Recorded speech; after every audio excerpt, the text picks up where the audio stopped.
Privileged access management is a way of controlling administrators' access to systems in your organization. Effectively, it's a way of managing the keys to the kingdom. Yeah, that's a fair call. So it's basically a way, admins have so much access across so many different tools, so many different applications, so many different systems across your whole IT environment. All right.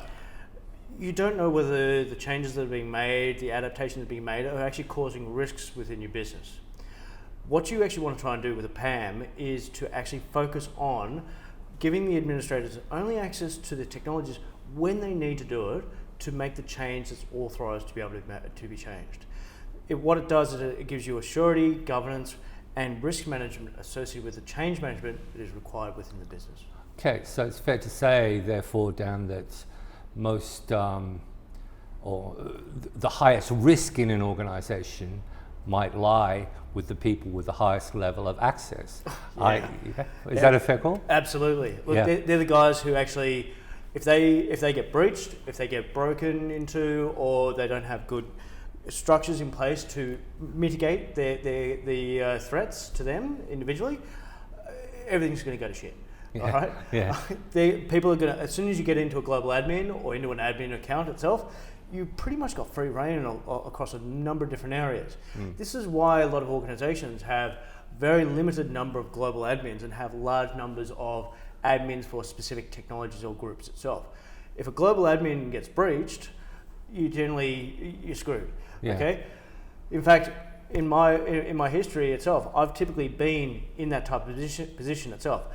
I've even had to put people on different flights so that if a global admin does go down in a screaming on a plane or whatever it may be from there, you put them on a different plane so that you minimize the risk of a global admin who has all that access, has all that control of actually being impactful to your business itself.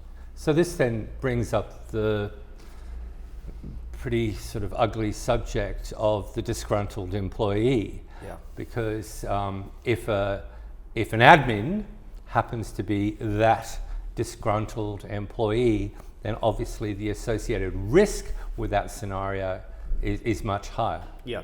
So what happens nowadays in most businesses, you have, as an admin, you'll have a normal account and then you'll have an admin account. Okay? And your normal account is what you do on a day-to-day basis.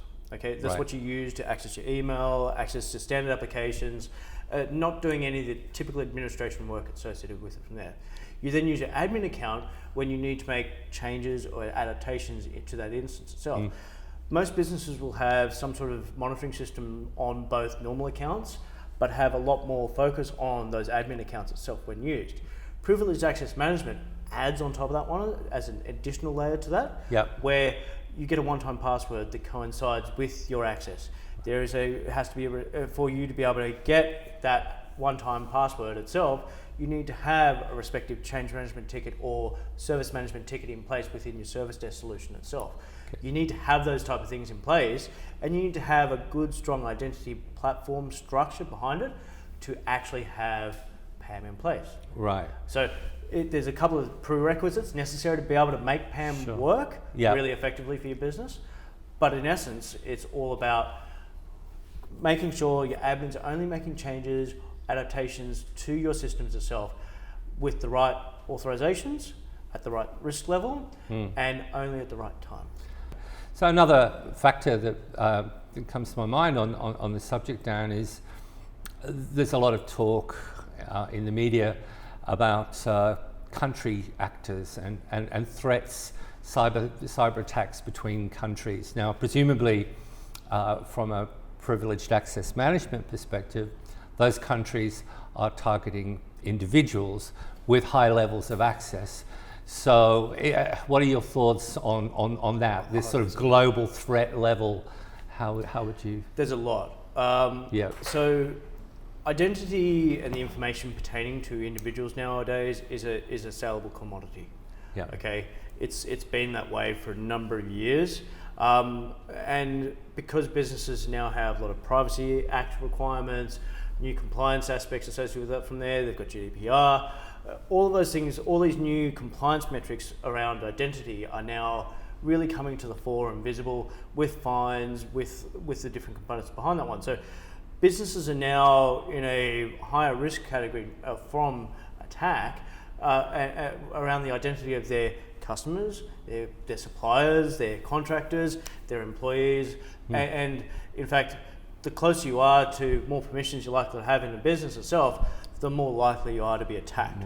Okay? Yeah. So therefore, the admins, the CEOs of the world, the executives who have access to different bits and pieces will be targeted. The people who are your security admins will be targeted. The people who look after your network operations or a specific application may be targeted itself. The countries itself are focusing on identity in that first place.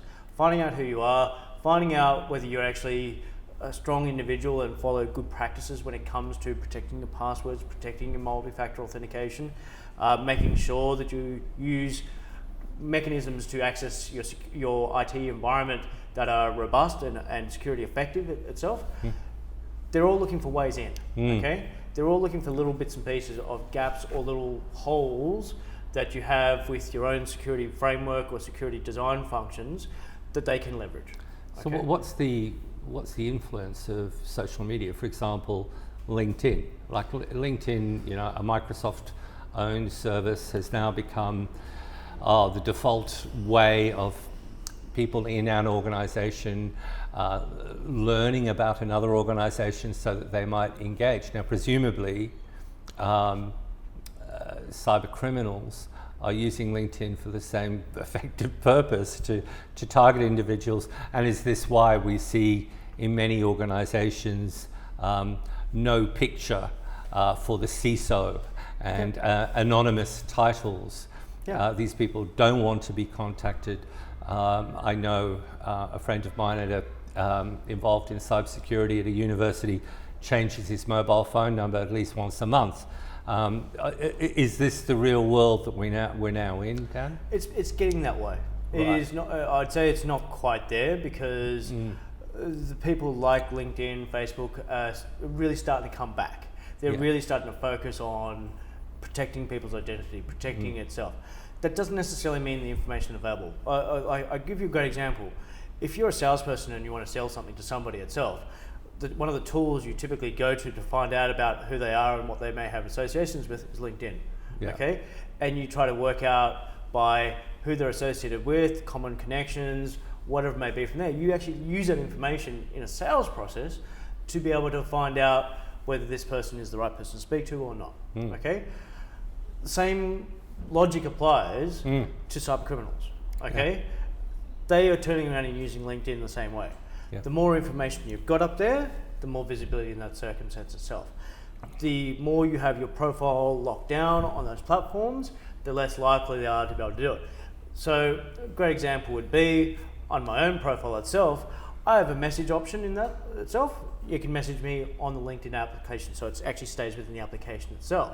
I don't have my email address up there. I don't have my mobile phone up there. I don't have any of those type of things up there on my platform. I tell them about what I am. I have one old photo that sits on there, and that's about it. Me holding a fish.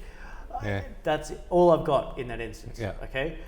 The reason is because I don't need them to know who I know. Don't need to know what I do. Obviously, you're hearing about it now on this video, but that's a different kettle of fish.